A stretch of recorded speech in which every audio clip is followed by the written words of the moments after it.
Assalamualaikum warahmatullahi wabarakatuh. Salam sejahtera untuk kita semua. Perkenalkan, saya Yuni Kuswidarti. Saya adalah seorang guru bahasa Indonesia di SMP Negeri 2 Pare, Kabupaten Kediri. Ketika kita mengajak siswa untuk menulis cerpen, banyak di antara mereka yang masih kesulitan. Ada yang mengatakan mereka tidak punya ide, banyak yang mengatakan mereka belum punya inspirasi, ada juga yang mengatakan mereka sulit untuk memulai ceritanya, atau macet di tengah jalan, dan lain sebagainya. Padahal sebelumnya mereka sudah mempelajari unsur-unsur pembangun cerita seperti tema, tokoh dan penokohan, sudut pandang, latar atau setting, kemudian plot atau alur, dan amanat. Mereka pun juga sudah mempelajari tentang kaidah kebahasaan cerpen.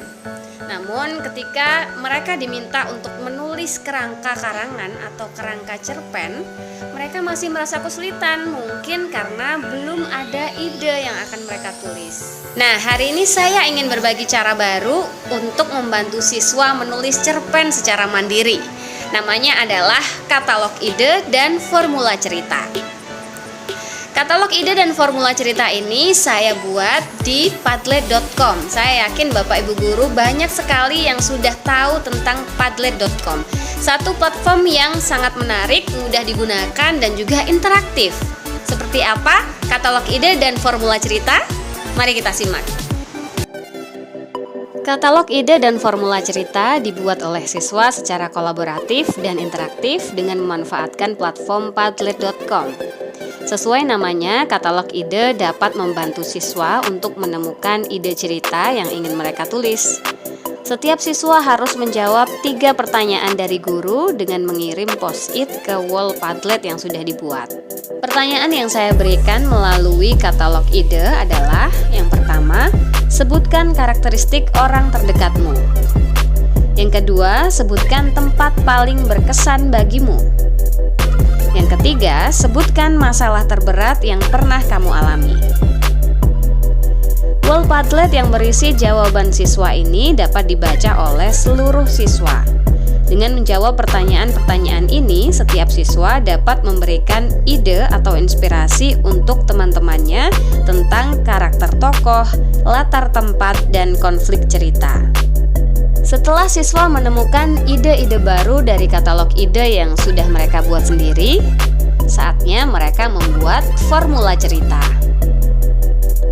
Formula cerita ini akan mereka kirimkan juga melalui wall Padlet dengan link yang berbeda. Formula ini sebenarnya adalah kerangka cerita yang akan memudahkan siswa untuk mengembangkan alur atau plot ceritanya. Apa yang harus ditulis dalam formula cerita ini? Yang pertama, siapa? Berisi satu tokoh atau lebih yang memiliki karakteristik tertentu. Apa? Berisi apa tujuan atau apa sesuatu yang ingin dicapai atau dilakukan oleh tokoh. Dan tapi adalah halangan yang dihadapi oleh tokoh dalam mencapai tujuan. Contohnya seperti ini. Ada seorang pengamen yang berbakat dan periang. Ia ingin bertemu dan berduet bersama idolanya. Tapi sayangnya, ia tidak punya uang untuk pergi ke kota. Nah, itu tadi katalog ide dan formula cerita yang sudah saya praktekkan di kelas saya, baik kelas daring maupun pertemuan tatap muka terbatas. Semoga bisa membantu siswa-siswi Bapak Ibu Guru dalam membuat cerita pendek secara mandiri. Terima kasih. Wassalamualaikum warahmatullahi wabarakatuh.